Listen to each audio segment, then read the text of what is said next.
საქართველოში ვიზიტად მყოფი ელინა ვალტონენი, რომელიც ეუთოს მოქმედი თავმჯდომარე და ამავე დროს ფინეთის საგარეო საქმეთა მინისტრია, პრემიერ-მინისტრს ირაკლი ყობახიძეს არ შეხვდა. პირიქით ამბობენ მთავრობის ადმინისტრაციაში, რომ მას თავად ყობახიძე არ შეხვდა. რატომ ჩაიშალა დაგეგმილი შეხვედრა, ეს ახლა პოლიტიკური შეფასებების ერთ-ერთი მთავარი საკითხია. თავად ელინა ვალტონენი პლატფორმა X-ზე წერს, რომ ქართველ ხალხს თავისუფალი არჩევანის უფლება შეეზღუდა და კიდევ ბევრი მიმართულებით ეზღუდებათ თავისუფალი გამოხატვა. ამავე განცხადებაში ის ირაკლი ყობახიძეს ფინეთში იწვევს თავისუფალი მედიისა და თავისუფალი საზოგადოების დემონსტრაციის ანახავად. პოსტსკრიპტუმ კი პრემიერს ბოდიშს უხდის, რომ ვერ შეხვდა გეგმების შეცვლის გამო.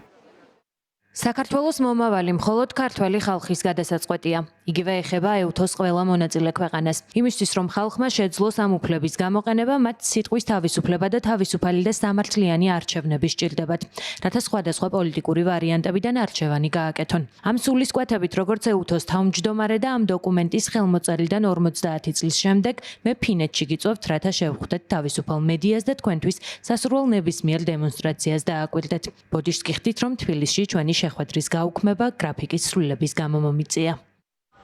ვალტონენის ამ განცხადების საპასუხოდ განცხადება გაავრცელა საქართველოს საგარეო საქმეთა სამინისტრომ, სადაც შეშფოთებაა გამოთქმული მის ვიზიტთან დაკავშირებით და ეუთოს სამდივნოს და მონაწილე ქვეყნებს საპროტესტო ნოტით მიმართავს.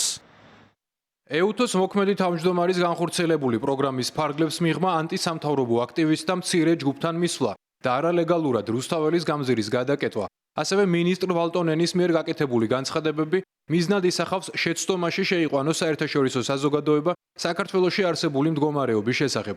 ეს ქმედებები ეწინააღმდეგება ეუთოს ფარგლებში თანამშრომლობის სულისკვეთებას და შეიძლება ჩაითვალოს თავმჯდომარის მანდატის ბოროტად გამოყენებად, რაც აზიანებს ნდობასა და მოსალოდნელ ნეიტრალიტეტს. ეწინააღმდეგება სუვერენიტეტის პატივისცემასა და შიდა საქმეებში ჩაურევლობას, როგორც ეს ასახულია ჰელსინკის დასკვნით აქტში. დაგეგმილი შეხვედრის ჩაშლის საკითხზე ქართული ოცნების ლიდერები ამბობენ, რომ ვალტონენს ირაკლი ყობახიძე ოპოზიციის აქციაში მონაწილეობისა და რუსთაველის გამზრიდან გაკეთებული ვიდეო მიმართვის გამო არ შეხვდა. მეტიც, ისინი სამარცხვინოს უწოდებენ ეუთოს თავმჯდომარის გადაწყვეტილებასა და განცხადებებს და მას ორმაგ სტანდარტში ადანაშაულებენ. და ჩვენ გვესაუბრობთ, თითქოს რაღაცა წესრიგი არსებობს, თუ თითქოს რაღაცა ნორმებია, რომლებსაც ყველა ქვეყანა სახელმწიფო ემორჩილება. აი ამისი დასტური იყო ფინეთის საგარეო საქმეთა მინისტრი, რომელიც აქ ეუთოს მოქმედი თავმჯდომარის მანდატით იმყოფებოდა, მისი მონაწილეობა კანონსაწინააღმდეგო შეკრებაში თბილისელებს გადაგვიკეტა გზა ფაქტობრივად და ამითი დაგვანახა, რომ არაფერს არ ნიშნავს ქართული სახელმწიფო, არაფერს არ ნიშნავს მერაბ კოსტავას მიერ გავლენილი გზა ჩვენი დამოუკიდებლობისთვის, ჩვენი სახელმწიფოსთვის. ადამიანისგან, რომელიც სახელმწიფოს დამხობლებთან მივიდა და მხარდაჭერა გამოუცხადა, არაფერია ჩვენ სხვა ამაზე უარესი რაღაც უნდა ველოდოთ. ამიტომ გასაგებია ხა მე ამ საბავშვო ბავშვი არ შევალ, რაც მათ მოაწყვეს, ფაქტი ერთია, რომ მას შემდგომ, რაც ამ ადამიანმა გადაკვეთა წითელი ხაზები და მიუღებელი რა თქმა უნდა, პრემიერ-მინისტრს არ ჰქონდა სხვა შესაძლებლობა გარდა იმისა, რომ გაეუქმებინა შეხვედრა. ოპოზიციონერი პოლიტიკოსები კი ამბობენ, რომ აქციაზე ელინა ვალტონენის მისვლა და პროევროპული კურსის მომხრეთა მონახულება დაგეგმილი შეხვედრის გაუქმებისათვის ქართული ოცნების მხრიდან მხოლოდ საბაბია. ოპოზიციის ნაწილი მიესალმება ვალტონენის გადაწყვეტილებას, რის შემდეგაც მან არა ირაკლი ყობახიძესთან, არამედ უწყვეტი აქციის მონაწილეებთან მისვლა გადაწყვიტა.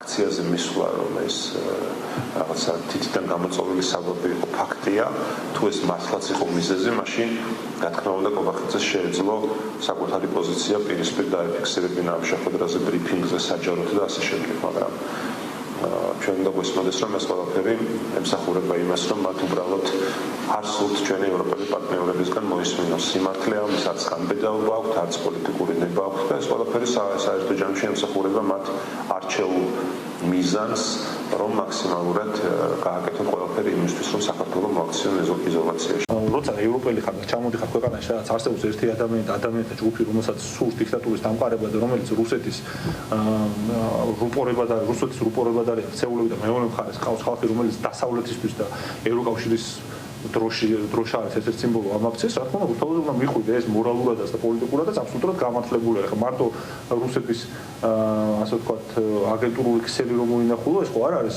სწორი და სამართლიანი. საგარეო საქმეთა სამინისტროს გარდა საქმეში ჩაერია კიდევ ერთი უწყება. უცხოელი პოლიტიკოსი ელინა ვალტონენი შინაგან საქმეთა სამინისტრომ რუსთაველის გამზირზე გზის გადაკეტვისათვის 5000 ლარით დააჯარიმა. პოლიტიკური დისკუსია ამ საკითხზე გრძელდება. ალეკო გვეტაძე, ევრონიუს ჯორჯია.